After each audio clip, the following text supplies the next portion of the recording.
Siempre recuerdo una clase de filosofía donde el profesor nos relató esta historia. En una caverna se encontraban un grupo de hombres, prisioneros de nacimiento, encadenados de forma tal que solo podían mirar hacia el fondo de la cueva. Una hoguera y figuras manipuladas por otros hombres proyectaban en esa pared todo tipo de sombras.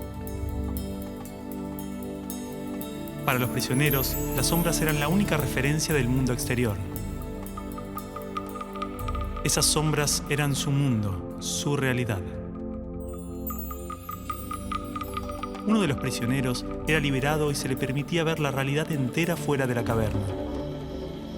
¿Qué tanto tiempo le tomaría acostumbrarse al exterior después de toda una vida de encierro? Posiblemente su reacción sería un profundo temor a la realidad.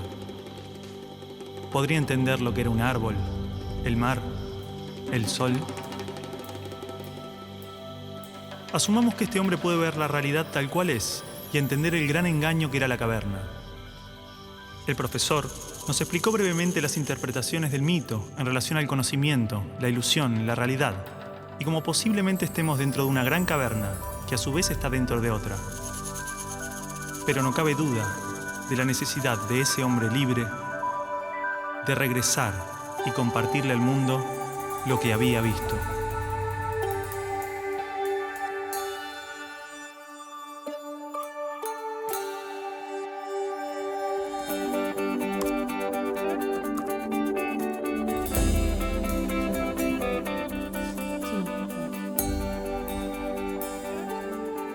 Bueno, y es así como en su 11ª tesis él llega a la idea de que el filósofo no solo tiene que entender la realidad, sino que tiene que llegar a transformarla. ¿Sí?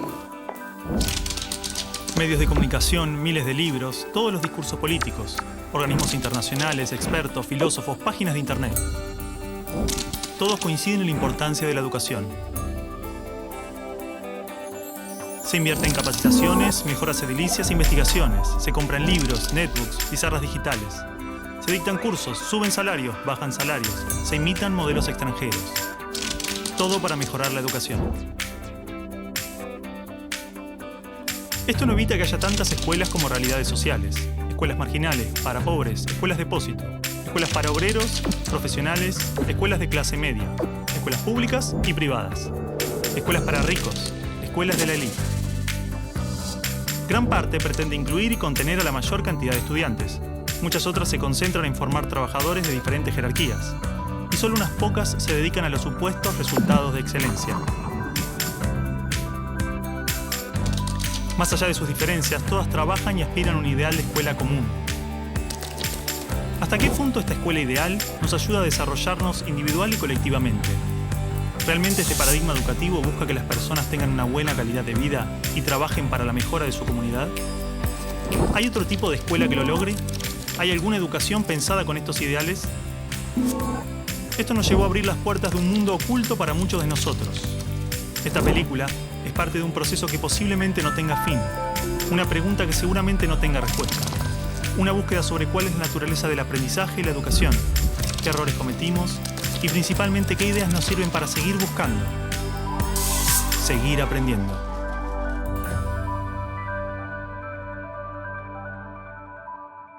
Bueno, supongo que lo que Alicia quiere, la directora quiere, es simplemente estar de acuerdo, consensuar, a ver qué es lo que se va a decir. Es un acto del colegio, el colegio tiene que saber qué es lo que se va a decir. Tal, y media, Javier, ¿en qué quedaron? Bueno, yo les propongo a los chicos, como ejercicio, que escribieran un texto, ¿no?, contándonos cuál era el balance de estos años en la escuela. Y eso es. Muy poco de lo que pasa en nuestra escuela es verdaderamente importante. Nos enseñan a estar lejos unos de otros y a competir. Padres y maestros no nos escuchan. Por todo eso decimos basta. La educación está prohibida.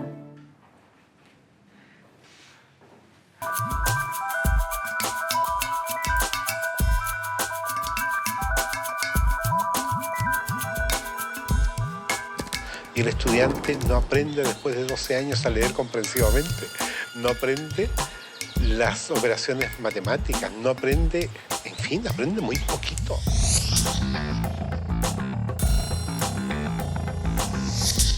¿qué es lo que hace que el estudiante fracase en la escuela? Y el convencimiento va por la comprobación de que no es el estudiante el que fracasa, es el sistema el que está más planteado.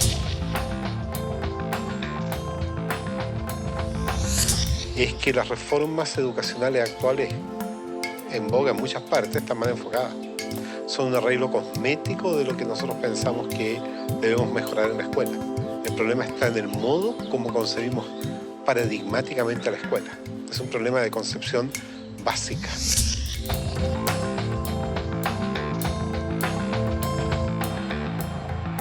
Las escuelas y los colegios de América Latina no son más que espacios de tedio y aburrimiento. Y yo siempre los invito a que pasemos por los colegios para que miremos una caricatura que hay que romper. Y es el maestro en un tablero dictando clases en pleno siglo XXI. Eso no tiene sentido. Una materia estática, una materia que no tiene movimiento, una materia que dice solamente palabras. Yo soy el adulto, yo soy el que les va a dar a ustedes esta información. Esto lo tiene que saber así como está, porque es así. Ustedes son los niños a callar y obedecer. ¡Silencio! ¡Cállese! ¡Que usted nunca sabe nada! No buscan, por así decir, otro desarrollo que el desarrollo curricular. Están muy centrados en los propios contenidos. Quien no aprende a leer y escribir y calcular, entonces no está educado. ¿No? Porque solamente focaliza el trabajo en algunas capacidades, en algunas áreas.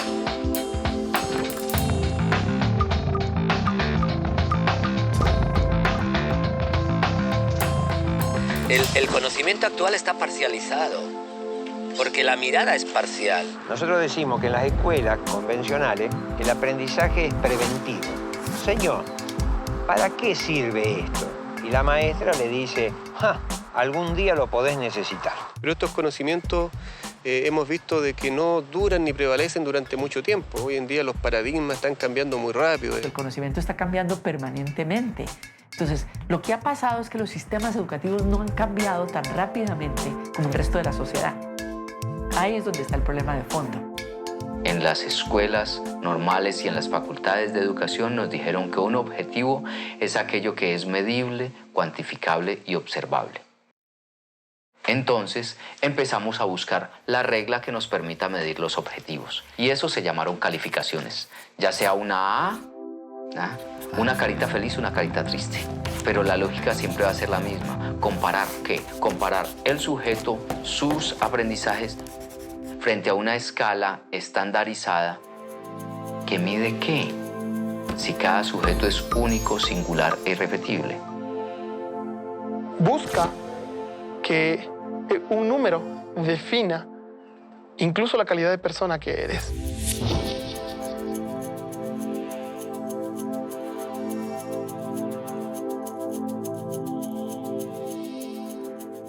Entonces, por ejemplo, creo conflictos a nivel cognitivo. A ver quién es el primero que realiza, con lo cual unos son ganadores, los otros son perdedores. Cada vez que hay perdedores hay alguien que se siente feo. Era obvio. Se estimula mucho a los chicos a competir entre ellos. Los mejores alumnos tienen reconocimientos, tienen premios. Aquellos niños que no les van bien en los exámenes, se les llama la atención. 4. En muchos casos ni siquiera son tenidos en cuenta. Todo el mundo habla de paz, pero nadie educa para la paz. La gente educa para la competencia y la competencia es el principio de cualquier guerra. En teoría, todas las leyes de educación nos hablan de objetivos de desarrollo humano profundos, valores humanos, cooperación, comunidad, solidaridad, igualdad, libertad, paz, felicidad, y se llenan de palabras hermosas. La realidad es que la estructura básica del sistema promueve justamente los valores opuestos. La competencia, el individualismo, la discriminación, el condicionamiento, la violencia emocional, el materialismo. Cualquier idea que se promueve desde el discurso es incoherente con lo que la estructura sostiene. A ver, a pesar de que la escuela teoriza y discute sobre principios y valores, los discute como contenidos. Si yo vengo de un paradigma fragmentado, donde a mí lo que me interesa es enseñar historia, yo voy a ver cuánto de historia sabe este sujeto después de que yo le hablé de historia y le hice leer un libro de historia. Y para mí ese sujeto terminó. No tiene más nada que ver conmigo. Si ese sujeto sufre o no, viene de buena familia o no, tiene plata o no. Es decir, para el maestro tradicional, lo más fácil es seguir haciendo lo que ha hecho durante muchos años. ¿Usted quiere ser un mediocre toda su vida? O lo que ha aprendido por tradición. Usted ya no es más un nenito de segundo grado. Entonces, el enseñar se convierte simplemente en un proceso de reproducción simbólica. No quiero que huele una mosca. En la Argentina, la inmensa mayoría de los niños en este momento dicen, qué macana, hoy es lunes, tengo que ir otra vez a esa escuela. Pero ese no es el peor de los datos. La inmensa mayoría de los docentes en la Argentina dicen eso mismo. Yo creo que los maestros actuales son hijos de un sistema. No es que el maestro nazca o quiera ser profesor para ser bueno o malo. Es lo que el Estado le permite. ¡Basta! ¡Se quedan sin recreo! Ah, no. No me venga con que tiene problemas en su casa. ¿Cómo hago para educar la emoción de estos niños si en mi terciario de formación docente no me hablaron nunca una palabra de las emociones? Si siguen hablando, los voy a separar, ¿eh?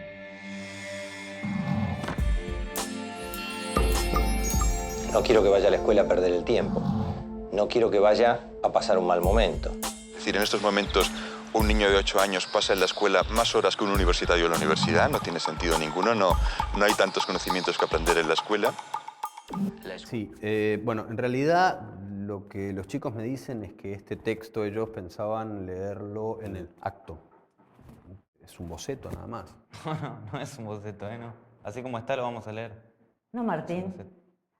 Acá hay palabras muy ofensivas y no pueden estar atacándonos gratuitamente. Bueno, si se sienten atacados por algo será o no. Bueno, para un poco. Alicia, nosotros lo único que hicimos fue cumplir una tarea que nos dio el profesor. Por eso, Alicia, digo que es un boceto. Los chicos van a suavizar este texto. No lo vamos a suavizar, no lo vamos a suavizar. Así como está lo vamos a leer. Martín. No lo vamos a suavizar. No. Martín, esto, así como está, es una falta de respeto. Perdón, me olvidaba que decir lo que uno piensa es faltar el respeto.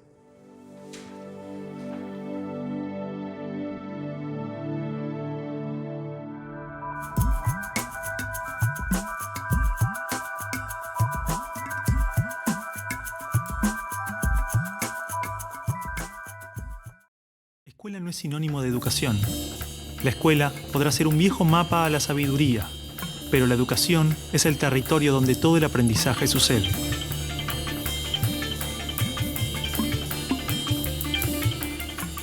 ¿Qué es una buena educación? ¿Lograr que la mayor cantidad de niños atraviesen los estándares de calidad? ¿Que obtengan herramientas y conocimientos que no les interesan para superar barreras que otros les imponen? ¿No era el objetivo de la educación lograr una buena calidad de vida? Olvidemos por un momento todo lo que sabemos sobre educación, toda nuestra forma de entender la escuela, todo lo que nos han dicho que debemos aprender en la vida y lo que debemos enseñarle a nuestros hijos. A ver, chicos, tienen que entender que el discurso que escribieron es algo que le puede molestar a mucha gente. Bueno, está bien, pero si es lo que sentimos y lo escribimos así, ¿por qué no lo podemos leer así? Son nuestras palabras, lo que pensamos. ¿Cuál es el problema ahora? Cargo de lo que escribimos ahí también. Si de última no lo dicen en clase. Pará un poco, Martín, porque te conozco. Te molesta todo en esta escuela. Te molesto yo, te molestan los profesores, te conozco bien. No, vos a mí no me conocés. Sí, te conozco. No, no me conocés.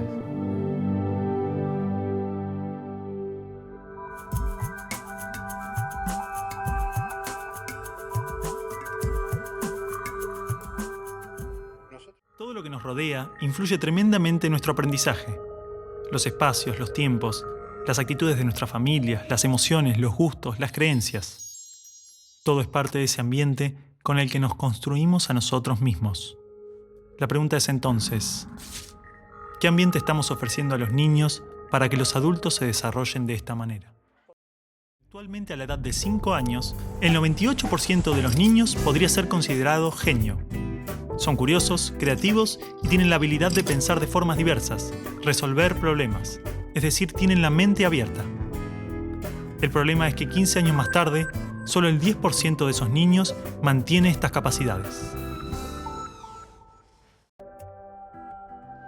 Dale, Martín, no hace falta. A ver, ¿qué ganas con esto? Ya está. Ellos plantean el tema de las notas, por ejemplo. Dicen que lo único que nos importa es la nota final, que no nos importa si estudian, no estudian, si aprenden o no aprenden.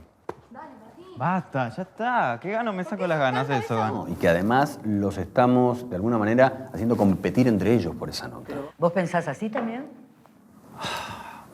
Mira, creo que no es un planteo tan equivocado, tan errado. Evidentemente, algo de la estructura de la escuela no les hace bien. Mira, Javier, yo creo que lo que les hace mal a los chicos es la sociedad. Y con la sociedad que tenemos, lo mejor que le puede pasar es venir a la escuela, ¿no te parece? Está bien, pero digo, esto es bastante fuerte. No, ya sé, pero... Acá está todo lo que aprendí en 5 años de colegio. ¿Saben qué va a pasar con esto? Me lo voy a olvidar todo.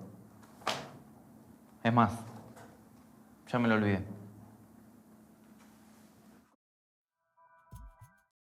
Repitan. A ver.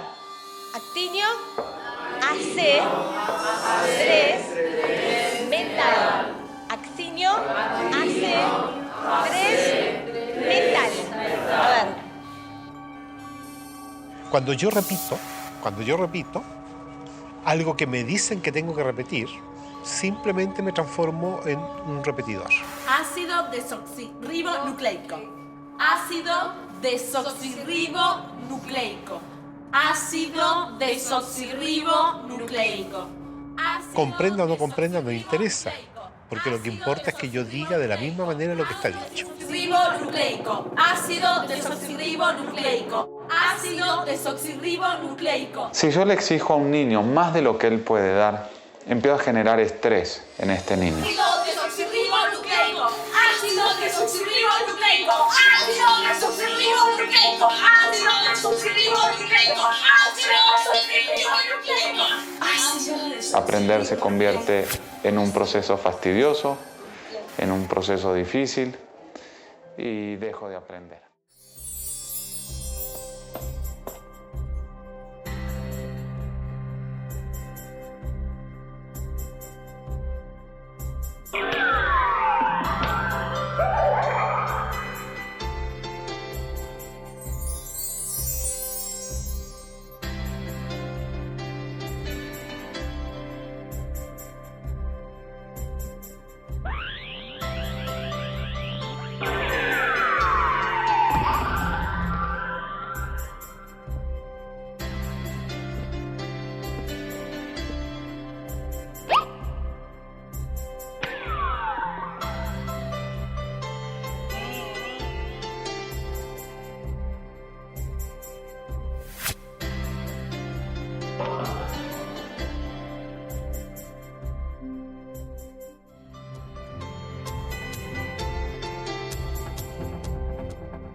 Estudiamos a través de salir a la naturaleza, buscar las cosas, explorar, encontrar, vivenciar.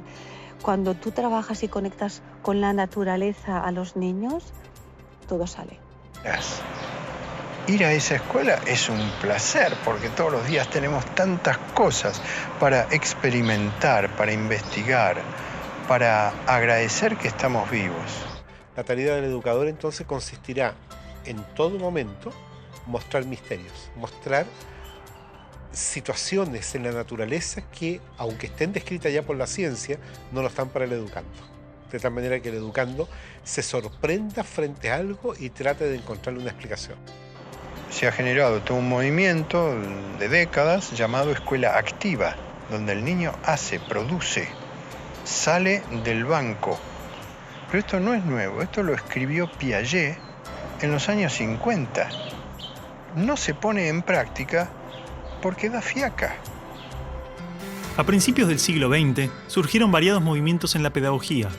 Exponentes de diversas partes del mundo desarrollaron experiencias educativas concentradas en la acción, la libertad del niño y la construcción autónoma del aprendizaje, replanteando toda la estructura de la escuela tradicional.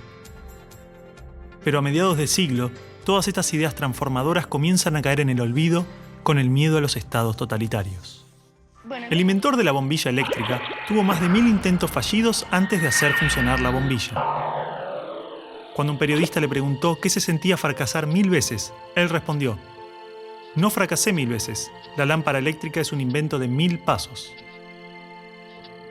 Al igual que un descubrimiento científico, la educación informal es el resultado de un proceso profundamente caótico, donde el hombre busca un orden causal, lógico, pasando del caos al orden alternadamente. Pero este aprendizaje nace de la pregunta en el caos, no de una respuesta en un orden.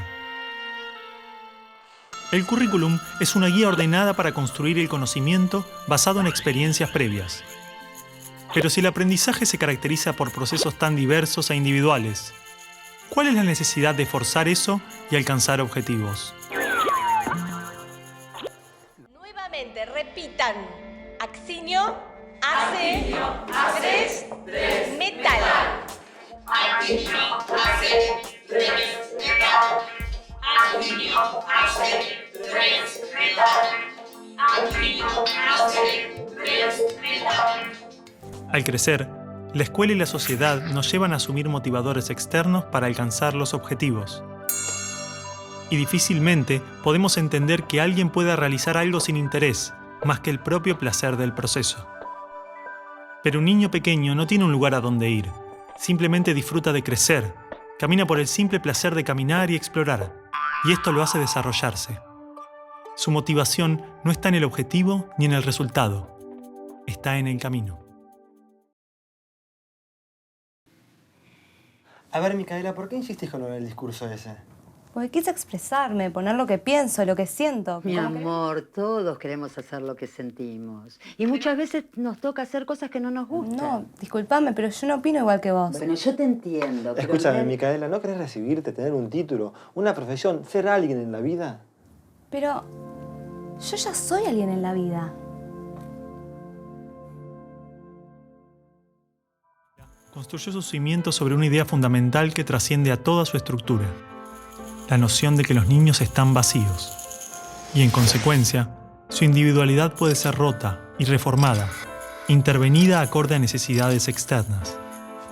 El niño ha sido considerado un objeto de estudio, una rata dentro del laboratorio de socialización más grande de la historia, cuyo principal objetivo fue modelar al ser humano. En un árbol se encuentra toda la información que este ser necesita para desarrollarse. El ambiente que lo rodea contiene todo lo que ese árbol necesita para crecer, pero este desarrollo depende de la estructura interna de esa semilla. Todas las reacciones a las condiciones externas están planificadas en el interior de cada ser, tanto de un árbol como del hombre. La formación de los órganos vitales, la estructura ósea, los tejidos, las características básicas de cada uno de nosotros son el resultado de un proceso interno, autónomo, que no requiere la intervención del ser humano, donde la madre solamente satisface los recursos necesarios, pero no dirige. Para vivir, esta célula tiene ciertas necesidades básicas: alimento, seguridad y tal vez el elemento más importante que ha hecho posible toda la evolución biológica: el amor. Una vez que la célula cuenta con estos recursos, comienza a desarrollarse, a autorrealizarse. El amor es necesario en todo momento del desarrollo de la vida. En su gestación es la compañía y la protección del útero.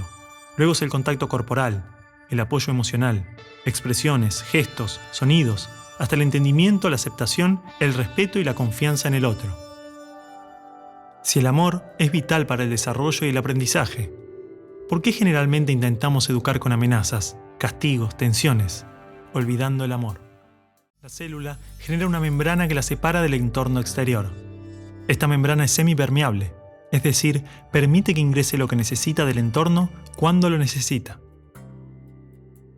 Solamente es necesario que los recursos estén disponibles en el exterior, pero sin forzar su ingreso al ser, sin violar su seguridad y bienestar. De esta manera, el organismo puede crearse a sí mismo, autorrealizarse. Así es como aprendemos de la cultura. El debate entre lo innato y lo adquirido no tiene una respuesta, porque ambas actúan en una compleja interacción, que requiere amor y respeto. Bueno, chicos, la semana que viene es el final. Oh, ¿leyeron el libro? Era corto. Yo no lo leí, profe, ya se termina el año, basta. ¿Para qué me sirve todo eso? Yo quiero ser bailarina, no me sirve de nada todo esto. No, claro, no, si las bailarinas no estudian. A mí sí me va a servir, yo voy a estudiar marketing, así que me va a servir. A mí tampoco me sirve de nada. Profe, ¿por qué no tenemos que comer años estudiando cosas que después no nos sirven de nada? No, claro. Es como decíamos en la carta que escribí. Oh, y otra vez con el tema de la carta, chicos, basta, quieren politizar todo. Pero todos no están de acuerdo. A ver, y aparte vos, Martín, vos y vos, nena, a vos A ver, te ¿qué hablo, dice? sí, ustedes dos, unos desagradecidos. Porque los profesores se esfuerzan para que les quede algo y a ustedes les da igual. Córtenla. Mariela, basta. Escuchame una cosa. A ver, cállense. A ver, Martín, explícame lo de la carta. Vos, Micaela, también. Hablaban en nombre de todos sus compañeros. Lo terrible que era.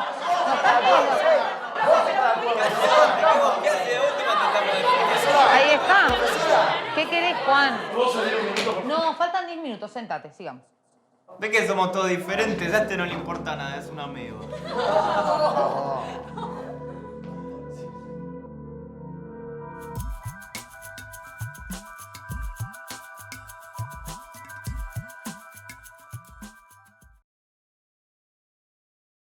Los padres de María quieren que tenga una educación integral. Entonces la envían a un colegio trilingüe, donde tiene todo tipo de deportes, más de 10 asignaturas académicas, sala de informática, laboratorio. Realizan visitas académicas todos los meses, talleres de ajedrez, teatro, plástica, música, danza, patinaje, granja, karate, yoga y meditación.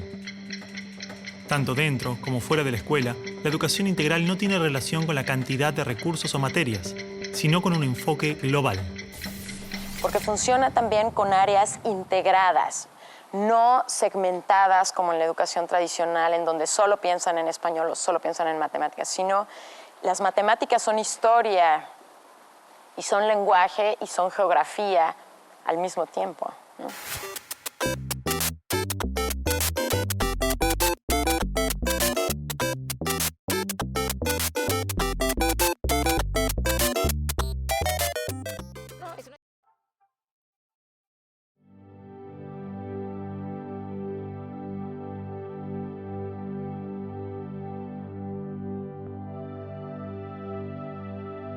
No queremos que te vayas en estos términos de la escuela.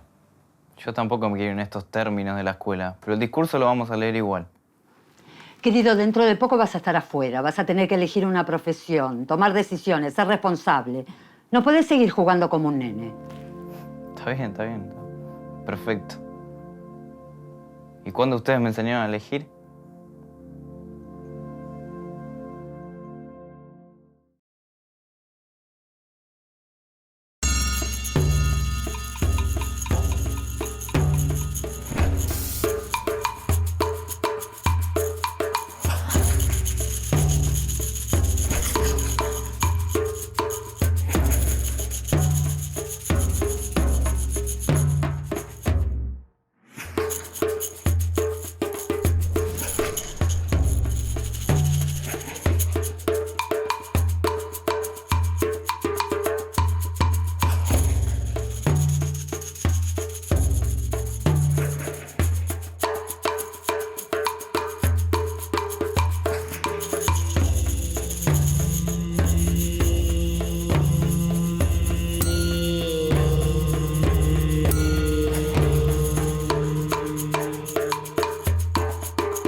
El mayor desafío que enfrentamos es nuestra tendencia a dirigir la actividad del niño.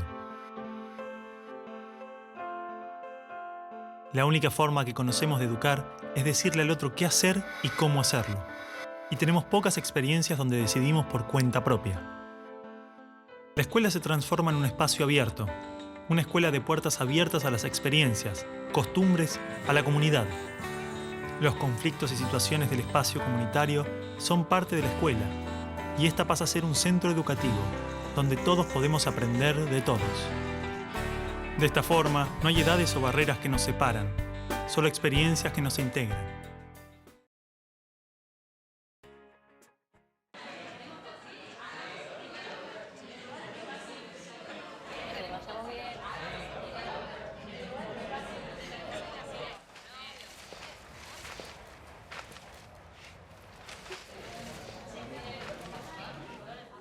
Ahora ya está, me cansé, voy y le pregunto a ver qué están haciendo.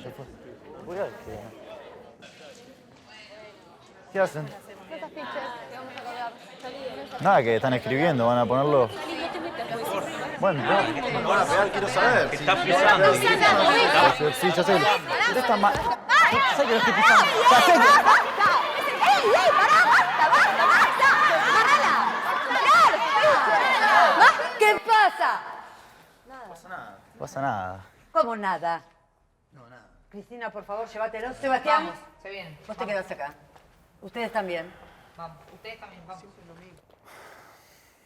¿Qué se piensan que es la escuela? ¿Puedo decir algo? No, ahora no, Micaela. Esto es un caos. ¿De qué te reís? Estos afiches... ¿Qué es esto?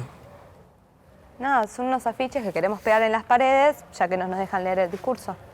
De ninguna manera. Esto así no. ¿Ustedes piensan que puede hacer cualquier cosa? ¿Que pueden colgar cualquier cosa? No, chicos. En la escuela hay reglas. El mundo es un caos. Nuestras vidas son un caos. Por eso tenemos que darle un poco de paz, tranquilidad, seguridad. La escuela quiere darles un poco de orden. ¿Entienden? ¡Orden!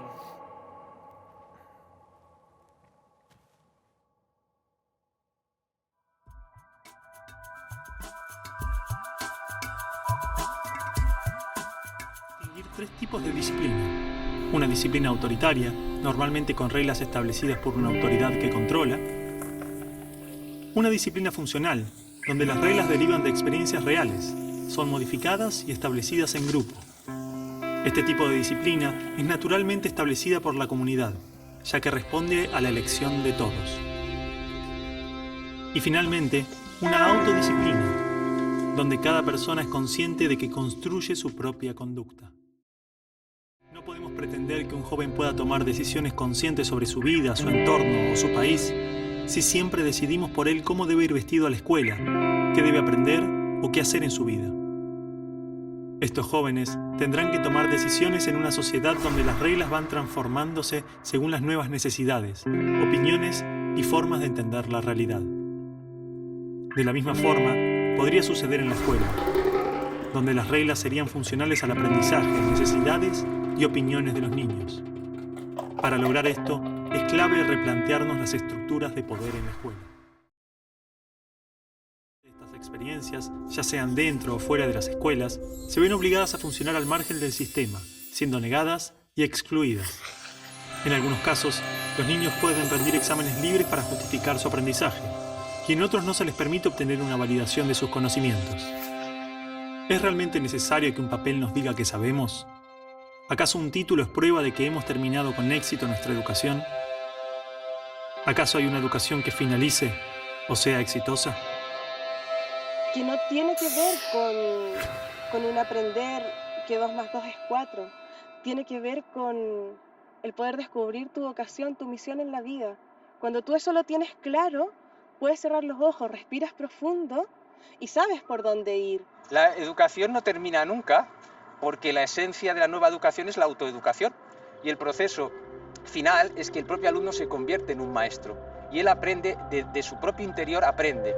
Y también aprende del exterior. Se forma un flujo en el que la educación se convierte en un entrar y salir de dentro, ¿no? El alumno no solamente es alguien que recibe, sino que se convierte en una fuente. Entonces, aquella idea que nos vendieron en la escuela de que estudie para que tenga algo y sea alguien en la vida, la idea de estudie para que ascienda, la idea de la educación como la única vía de ascenso socioeconómico, no es tan cierta.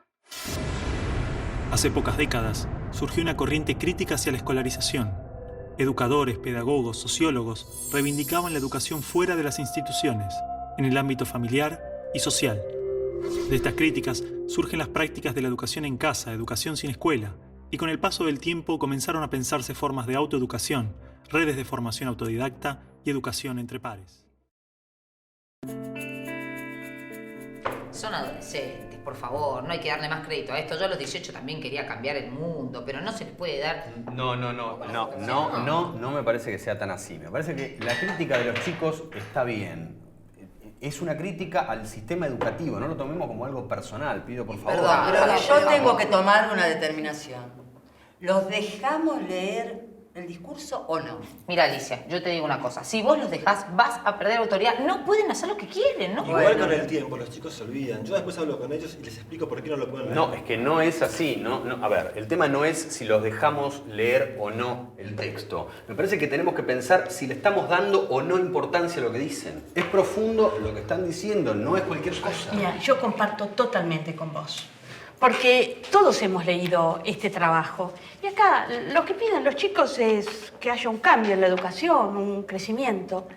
Me parece que si somos capaces de revertir estas posturas nuestras diarias, de todos los días, entonces los chicos nos van a tomar más en serio.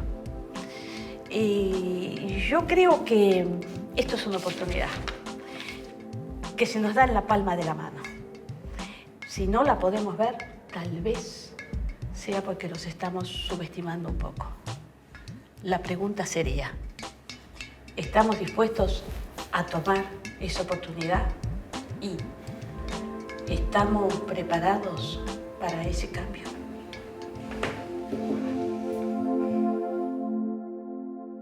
Están los materiales, los recursos, las metodologías, los contenidos o los currículums y planificaciones, sino en la forma, en la relación, en las personas y su forma de ver la educación, su manera de entender la vida, la niñez y el aprendizaje. Podemos capacitar miles de docentes e invertir millones en materiales y nuevas metodologías, pero el secreto es la mirada de cada ser humano sobre los otros, lo que hace y lo que es. El aprendizaje es una continua transformación y difícilmente podremos acompañar y colaborar en el aprendizaje ajeno si no aprendemos por cuenta propia, si no nos enfrentamos al cambio interno, a nuestra historia personal, a lo que nos condiciona. Y la pedagogía logosófica se basa en eso, que es algo muy natural. No se puede dar lo que no... Ser maestro porque le dé ganas de jugar, que quiera ser maestro porque le dé ganas de abrazar, que quiera ser maestro porque le dé ganas de aprender de los chicos. Yo pienso que realmente ser maestro es un privilegio en esta vida, porque es como meterte en la fragua todos los días. Salís transformado, aunque tenés que estar muy, muy ciego para no aprovechar esa oportunidad de crecimiento que tenés. Porque es el contacto con la vida misma, es como estar como en la naturaleza en su estado más puro. ¿Cómo puede un docente transmitir felicidad y realización personal si el sistema mismo lo considera un número? Lo que la escuela hace con los niños también lo hace con los maestros, a través de sus premios y castigos, puntuaciones, limitaciones, su burocracia. Una educación verdaderamente democrática confía en que los niños decidan sobre su aprendizaje, en que los padres sean libres de decidir y participar en la educación de sus hijos, y en que los maestros elijan qué camino desean tomar en cada aula, en cada escuela. Solo de esa manera nos aseguramos que la educación responda directamente a las necesidades de cada persona, familia y comunidad. De esta manera, no hay una receta perfecta, un método para todos, sino tantas propuestas como experiencias libres y autónomas existan.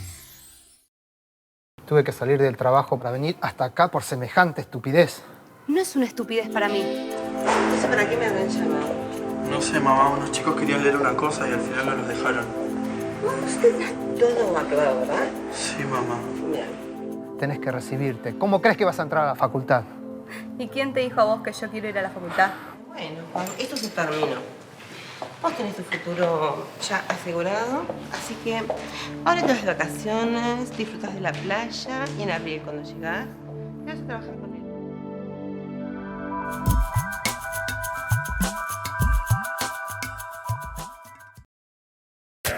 Antiguamente, los niños aprendían en sus hogares, trabajando con sus padres, de sus quehaceres diarios, del día a día. Todo lo aprendían de compartir con sus padres y la comunidad. La escuela debía acompañar ese proceso. Pero muchas familias han perdido esta confianza en sí mismas La confianza en que su propio instinto puede decirles cómo criar y educar a un niño. Como lo hemos hecho miles de años.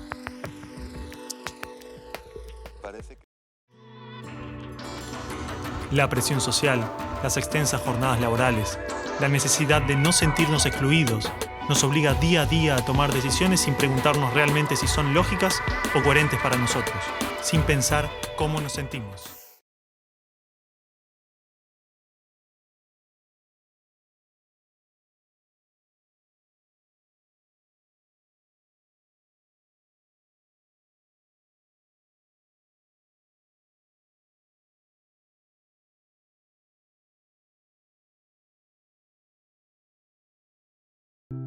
Liberemos nuestras expectativas. Hagamos a un lado lo que el mundo pretende de los niños, lo que la cultura espera de cada uno de nosotros. Respeten a los niños. Denle la oportunidad que se desarrollen como ellos se desarrollan, no como nosotros de adultos queremos o pensamos que deba ser, sino como ellos pueden hacerlo. Los ideales y objetivos que tenemos sobre los niños no nos permiten ver quiénes realmente son y qué es lo que necesitan, no mañana o dentro de varios años, sino hoy. Hay una sola cosa que realmente es importante.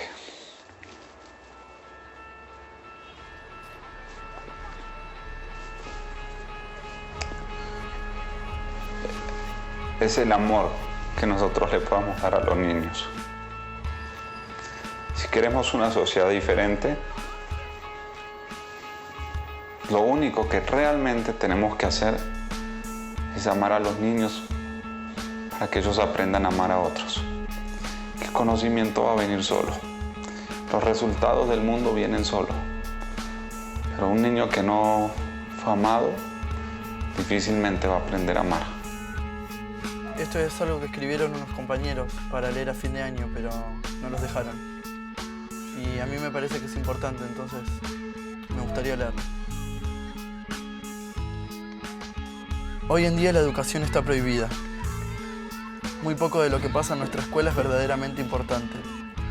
Y las cosas que importan no se anotan en ningún cuaderno ni en ninguna carpeta. ¿Cómo encontrarnos con la vida? ¿Cómo enfrentarnos a las dificultades? No lo sabemos. Hablan mucho de educación, progreso, democracia, libertad, un mundo mejor. Un mundo mejor. Pero nada de eso pasa en el aula. Nada de eso pasa en el aula. Nos enseñan a estar lejos unos de otros y a competir por cosas que no tienen valor. Padres y maestros no nos escuchan. No nos preguntan nunca qué opinamos.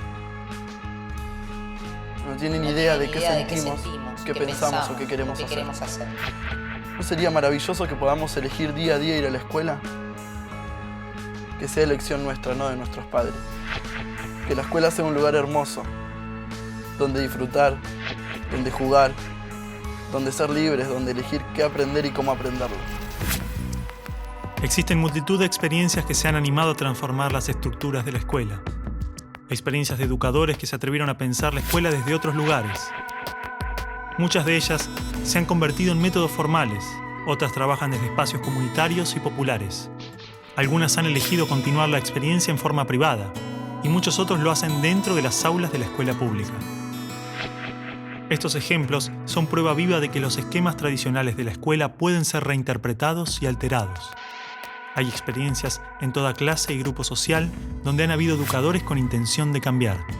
Educación activa, popular, libertaria, cooperativa, libre, ecológica, democrática, holística, étnica, educación sin escuela, educación en casa.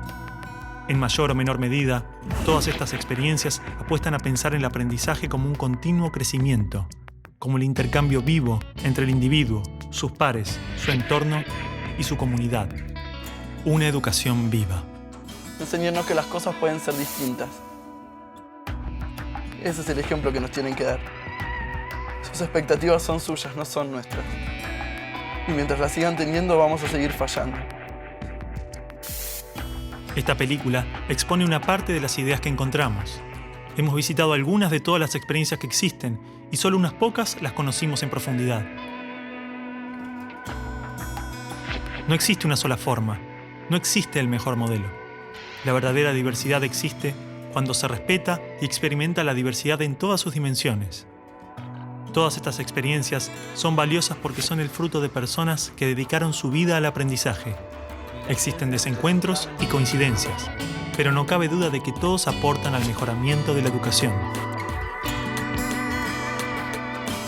Necesitamos que sus ideas y prácticas salgan a la luz, poder conocer sus aportes, historias, riquezas y limitaciones, compartir recursos, intercambiar visiones y construir juntos un nuevo paradigma educativo. Por todo esto decimos basta.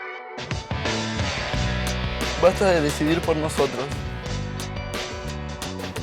Basta de calificarnos, basta de imponernos.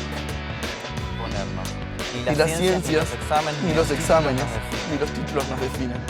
Acá estamos para eso, para hablar, para compartir nuestras ideas. Aprender que las cosas se pueden cambiar. Nosotros vamos a decidir qué queremos ser, hacer, sentir o pensar.